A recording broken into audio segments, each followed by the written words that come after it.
Okay, this is the last problem I'm going to go ahead and record from the review because I have another tree diagram problem recorded already for your help. So I may or may not continue on to do example 15. I think you guys can figure it out using my other tree diagram video. So here is page 23, number 14 from the Unit 2 review. And so I want to talk about what kind of problem this is. It says a moving target at a police academy target range can be hit 80% of the time by a particular individual. Suppose the person takes 4 shots at the target. So they gave me a number of trials and they gave me a probability of success. This is a binomial model, and we always put n comma p. So I'm going to write this as a binom where there are 4 trials and the probability of success is 0.8. So in this first example, it just says the first shot is a hit, and that is the probability of success. So I want to note that if they highlight any individual shot, then I'm only talking about the probability of success and no other shot at the same time. So this is actually identical to part B just because I want you guys not to be thrown off by the language. So in part B, it says the second shot is a hit. Well, that's identical to saying the first shot is a hit or the third shot is a hit. In this language, we are ignoring all other shots, okay? So there are no other shots mentioned in parts A and B, so we only talk about a single probability of success at any given time. The next one, part C, says there are hits on all 4. So this is the same as saying exactly 4. Okay? So I can do this in 2 different ways. I could either take there's only one way to have success on all 4.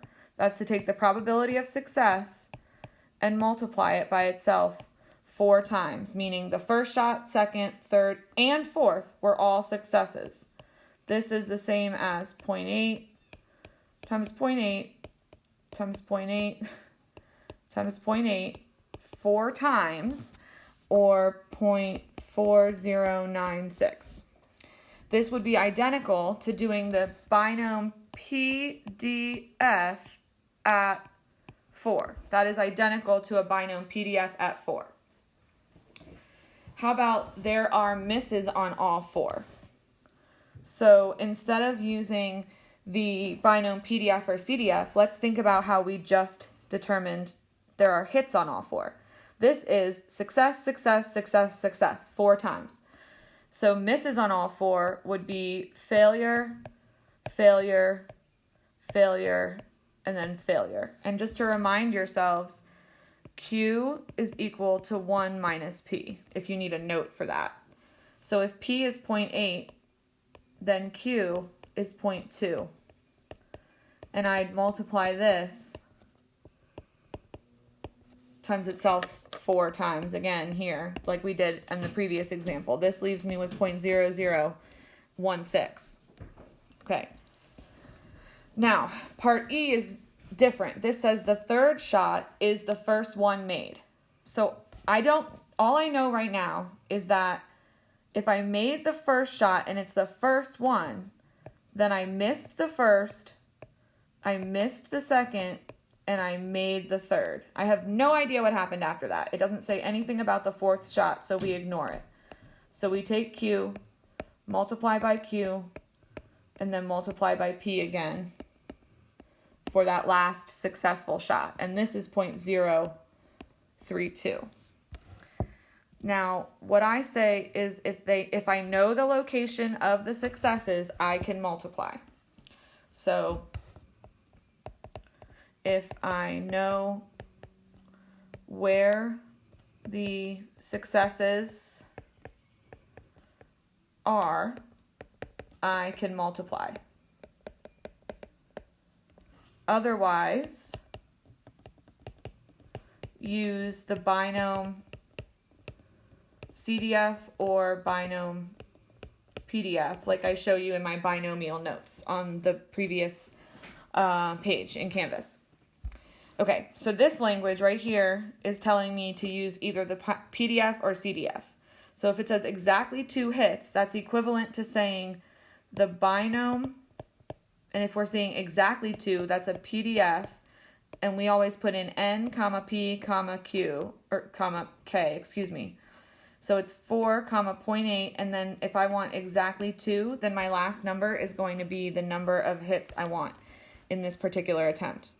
And then here, you would go to your calculator, and you would go to second bars, and you would select the binom PDF, which you would need to arrow down to find.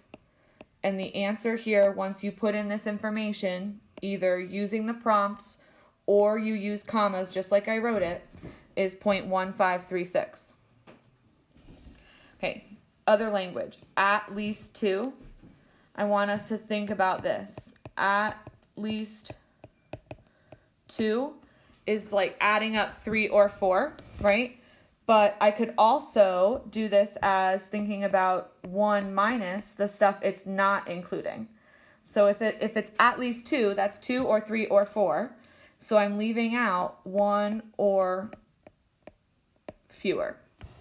So in this case, I like to think of this as 1 minus the binom CDF, and then I take away everything I don't want. So here I start with 4.8, and then I want to get rid of 1 and 0. So I would take away the CDF at 1.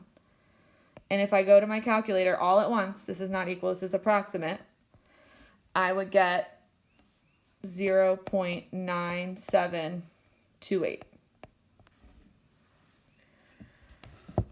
Okay, expected number of hits is the same as the expected value, which, if you remember from my notes, is also the same as the mean.